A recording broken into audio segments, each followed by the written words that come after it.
Eto nga pala yung mga nakita kong nakakamangha dito sa paggawaan ng barko, dry dock kung tawagin for today's video. Hey!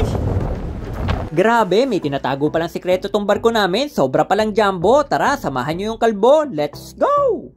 So ayun na nga guys, para sa mga nagtataka at hindi nakakaalam kung saan ba nilalagay yung mga malalaking barko pag inaalis sa tubig. Sheesh! Dito pala sila pinapatong sa maliliit na blocks, amazing!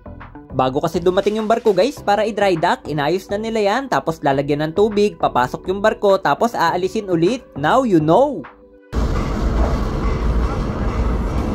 Kaya ganito na yung kinalabasan yan, katulad ng ginawa nila sa barko namin. Nakapatong na siya sa maliliit na blocks, pero may kahoy pa sa ibabaw para hindi magasgasan, so shalin! Saka sa sobrang laki pala ng barko namin guys, yung mga tao nanliit para ng mga minions, oh she! Speaking of malaki, ito na pala yung tinatago niyang sekreto. Every 2 years lang to kung lumabas. Sim. Karaniwang kasi guys, pag nasa dagat yung barko namin, halos hindi mo makita. Konti lang talaga yung nakasilip. Ano yan? Pero pag dry dock, kita lahat. Hindi niya talaga matago sa sobrang laki. Boom! Grabe, sobrang jumbo. Ito na yata yung pinakamalaking hotdog na nakita ni Kalbong Seaman TV sa buong buhay niya. Woo! Yan pala yung pinakaunahan ng barko namin, Balbasbaw kung tawagin, kung sa Tagalog, sana all pinagpala. Sheesh!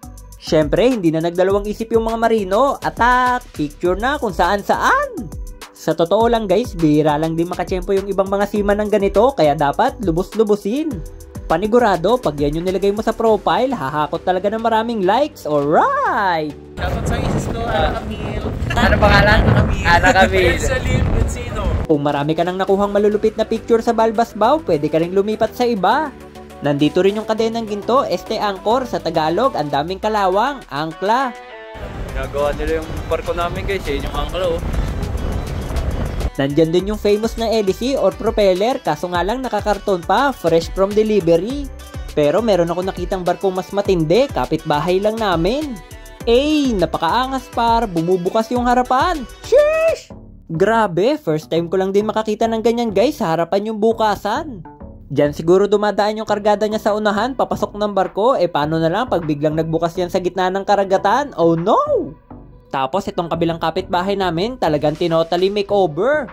Grabe, ang daming kalapate, pero kung makikita nyo sa ilalim, tinatanggal nila lahat ng lumang pintura. After ng ilang days, minarites kulit yung barko, ganito na yung naging itsura. Pininturahan na siya ng kulay black, tagpi-tagpi, pero sa tingin ko, hindi pa yan tapos. Binalikan ko ulit yung barko pagkatapos ng 1 linggo.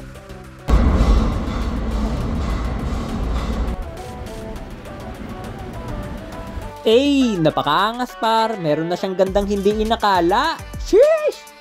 Tignan nyo naman guys, buti pa yung barko, ang bilis kuminis. Oh shit!